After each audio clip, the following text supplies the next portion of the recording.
Assalamu alaikum. Nous continuons les cours d'embryologie avec la troisième semaine du développement embryonnaire. Avant de décrire les phénomènes de la troisième semaine, rappelons la structure de l'embryon à la fin de la deuxième semaine de son développement. Il est composé d'un disque didermique avec l'épiblaste superficiel et l'hypoblaste sous-jacent. Le disque didermique est compris entre deux cavités. Au-dessus, nous avons la cavité amniotique, au-dessous, le lysitocèle secondaire. Le tout baignant dans le cellum externe. Ces structures sont reliées par le pédicule embryonnaire au trophoblaste, déjà différencié en cytotrophoblaste que vous voyez ici en rouge et en syncytiotrophoblaste. Au cours de la troisième semaine se produisent des modifications du disque embryonnaire, le développement des annexes et l'apparition des signes de grossesse chez la mère.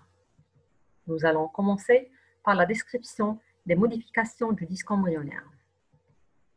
Pendant la troisième semaine, l'évolution du disque embryonnaire se fait en 3 étapes successives. Du 15e au 17e jour, c'est la mise en place des 3 feuilles définitifs. Du 17e au 19e jour, la mise en place de la corde dorsale. Du 19e au 21e jour, la différenciation des ébauches neurales et l'évolution du mésoblaste. Le phénomène permettant la mise en place des 3 feuilles définitifs est appelé la gastrulation. La gastrulation commence par la formation de la ligne primitive. Celle-ci apparaît à la surface de l'épiblaste sous forme d'une rainure étroite bordée de chaque côté par de légers renflements, que vous voyez mieux sur l'image à fort grossissement. Son extrémité crâniale possède une petite dépression entourée d'une légère surélévation. C'est le nœud de Hansen. Nous avons ici une image en microscopie électronique à balayage. À la surface, c'est l'épiblaste. Sur la coupe, nous voyons en bas l'hypoblaste. La ligne primitive, donc, apparaît à la surface épiblastique. La rainure ici, ou bien appelée aussi le sillon primitif, à l'extrémité duquel se trouve le nœud de Hansen, composé d'une dépression entourée d'un bourrelet épiblastique. L'épiblaste adjacent à la ligne primitive donnera la face dorsale de l'embryon. La tête se formera alors antérieurement par rapport à la ligne primitive. La ligne primitive constitue une porte d'entrée à travers laquelle les cellules épiblastiques vont migrer et s'invaginer vers la face ventrale.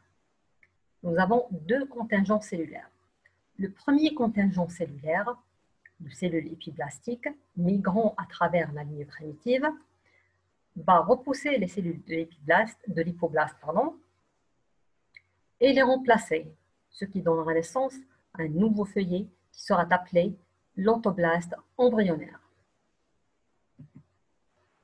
Ici, sur l'image en coupe transversale, nous avons en bleu l'hypoblaste. Les cellules épiblastiques alors vont migrer à travers la ligne primitive et vont remplacer l'hypoblaste pour donner naissance à l'antoblaste embryonnaire. Le deuxième contingent cellulaire, qui va migrer à travers la ligne primitive, va s'interposer entre l'épiblaste et l'antoblaste et va constituer le 3e feuillet embryonnaire, appelé le mésoblaste. Les cellules épiblastiques restantes vont constituer alors l'ectoblaste. Au niveau de 2 régions, le mésoblaste ne s'interpose pas entre l'ectoblaste et l'antoblaste. Ces 2 régions de forme arrondie sont situées sur la ligne médiane. À l'extrémité céphalique, donc antérieurement par rapport à la ligne primitive, nous avons la membrane bucco-pharyngienne. Et à l'extrémité caudale, nous avons la membrane cloacale. Ces 2 membranes étant formées seulement de 2 feuillets, l'ectoblaste et l'antoblaste, sont appelées des membranes didermiques. Ainsi, l'épiblaste, par le processus de la gastrulation, est à l'origine des 3 couches cellulaires de l'embryon tridermique, l'ectoblaste, l'antoblaste et le mésoblaste au milieu. Deuxièmement, la mise en place de la corde dorsale. À partir du nœud de Hansen, des cellules de l'épiblaste invaginent selon l'axe médian vers la membrane pharyngienne. Elles vont constituer entre l'ectoblaste et l'ontoblaste un cordon cellulaire plein axial. C'est le processus cordal. Secondairement, le cordon cellulaire axial se creuse et s'étend en avant et en bas, constituant le canal cordal. Le plancher du canal cordal fusionne avec l'ontoblaste et se fragmente, tandis que sa paroi dorsale s'épaissit. Le canal cordal est alors ouvert à ses deux extrémités et fait communiquer la cavité amniotique avec le licitocèle. Nous avons ici le canal cordal qui a perdu son plancher et va permettre la communication entre les deux cavités, la cavité amniotique en haut et le licitocèle secondaire en bas. La face dorsale du canal cordal va s'épaissir et constituer la plaque cordale. Celle-ci va ensuite proliférer en repoussant le nœud de Hansen à proximité de la membrane cloacale. La communication entre la cavité amniotique et le licitocèle secondaire se réduit alors à un tout petit canal appelé le canal neurentérique. Nous avons ici sur le schéma les différentes coupes transversales de la formation de la corde dorsale. Donc, ceci est le stade du cordon cellulaire plein qui va se creuser pour constituer le canal cordal qui va perdre son plancher et permettre la communication entre la cavité amniotique et le cytocèle secondaire. Par la suite, la face dorsale va s'épaissir et va se détacher de l'ontoblaste et constituer la corde dorsale. L'ontoblaste sous-jacent va se reconstituer. La corde dorsale a un rôle important. Elle définit l'axe longitudinal primordial de l'embryon en indiquant l'emplacement des futurs corps vertébraux.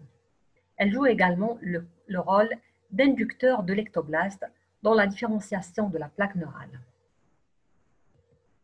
Troisièmement, la différenciation de l'ébauche neurale. Au 18e jour, sous l'effet inducteur de la corde dorsale, on aura un épicissement appelé la plaque neurale au niveau de l'ectoblaste. Cet épicissement sera alors appelé le neurectoblaste, parce qu'il sera responsable de la formation des structures nerveuses. Donc, c'est un épicissement médio-sagittal de l'ectoblaste, possède une extrémité céphalique large, qui sera à l'origine du futur cerveau, et une portion caudale étroite qui constituera la future moelle épinière.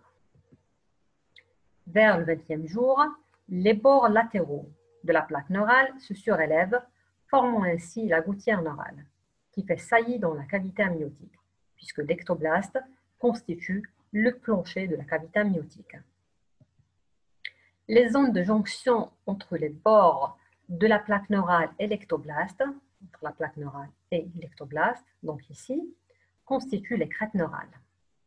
Nous voyons aussi sur l'image qui montre la gouttière neurale. À la fin de la 3e semaine, les bords de la gouttière se rejoignent et commencent à fusionner dans la partie moyenne du disque embryonnaire pour constituer le tube neural, qui va continuer sa fermeture dans les deux sens. Au moment de la fusion, les crêtes neurales s'isolent dans le mésenchyme intra-embryonnaire sous-jacent de part et d'autre du tube neural. Donc, voici les étapes de la formation du tube neural. La plaque neurale qui va s'invaginer pour former la gouttière neurale, les bords de laquelle vont se joindre et les cellules de la crête neurale vont se libérer, et l'ectoblaste sous-jacent va se reconstituer, et nous avons en bas les crêtes neurales et le tube neural. Donc, plaque neurale, gouttière neurale et tube neural, avec la libération des cellules de la crête neurale. Quatrièmement, l'évolution du mésoblaste. Du 19e au 21e jour du développement, le mésoblaste intra-embryonnaire prolifère de chaque côté de la corde dorsale et forme trois structures à l'aspect de colonne longitudinale et de feuillet. Nous avons le mésoblaste paraxial, le mésoblaste intermédiaire et le mésoblaste latéral, également appelé la lame latérale.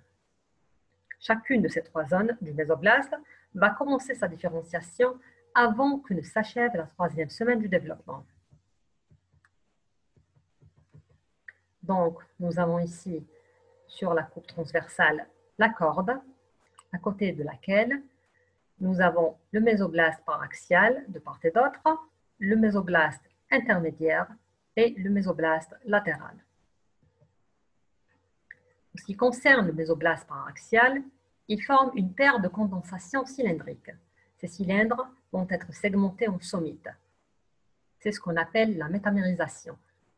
On distingue ainsi au 21e jour 4 à 7 paires de sommites disposées de façon symétrique qui soulèvent l'ectoblaste. Il se forme en moyenne 3 à 4 paires de sommites par jour. Le nombre de sommites est l'un des critères utilisés pour déterminer l'âge de l'embryon. Et le nombre final se situera autour de 35 à 37 paires de sommites.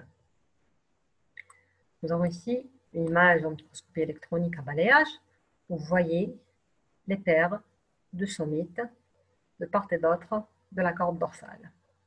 Et là, c'est le mésoblaste paraxial qui n'a pas encore subi de métamérisation. Les sommites sont responsables de l'organisation segmentaire du corps. Ils contiennent le matériel cellulaire du squelette axial, appelé sclérotome, la musculature striée du cou, du tronc et des extrémités, appelé myotome, ainsi que celui des tissus sous-cutanés et de la peau, appelé dermatome. Les sommites constituent l'unité de base de la métamérie, la division métamérique de la colonne vertébrale, du tube neural, de la paroi abdominale et du thorax dépend de l'organisation des sommites. Deuxièmement, le mésoblaste intermédiaire. Il se forme également des groupements cellulaires en regard de chaque sommite. Ce sont les premiers néphrotomes, l'ensemble du mésoblaste intermédiaire constituant ainsi le cordon néphrogène qui donnera naissance à l'appareil urinaire. Donc, voici le cordon néphrogène. En ce qui concerne le mésoblaste latéral, c'est une plaque épaisse de tissu creusée par la cavité célomique. La lame latérale est alors clivée en deux lames de tissu mésoblastique. La somatopleure, c'est la couche bordant l'ectoblaste. Elle participe à la formation des parois latérales et ventrales de l'embryon. Et la splanchnopleur tapisse l'entoblaste et participe à la formation de la paroi du tube digestif. Une autre image en microscopie électronique à balayage nous montre le tube neural sous lequel se trouve la corde. À côté, nous avons le mésoblaste paraxial, le mésoblaste intermédiaire et le mésoblaste latéral scindé en deux, la somatopleure et la splanchnopleur.